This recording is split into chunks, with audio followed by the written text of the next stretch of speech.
నమస్తే అండి. ఇవాళ మేము మల్లాపురంలోని ఉగ్ర నరసింహస్వామి దేవాలయానికైతే వచ్చేసాము.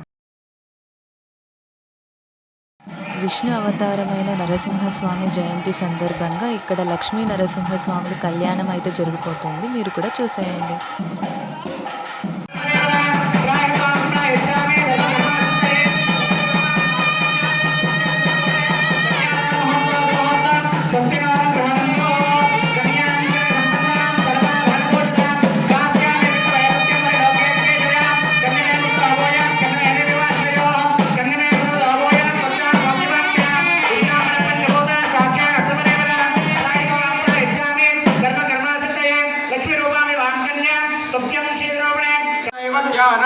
समस्त जगदाधार महामंडोक कूर्मयज्ञशेष पृथिवीनां समस्त मंगलालंकृतस्य लक्ष्मी मनोहर वक्षस्थलस्य भोगीन्द्र भोगशगिरस्य श्रीमदखिलांड कोटि ब्रह्मांड नायकस्य तिथिवार नक्षत्र लग्न होरात्रेकाण नवांशद्वादशां शत्रिंशां शत्रिंशदंशकानां निरंतर मनोगोलाः शुभ एकादश स्थान बलदाः वरदाः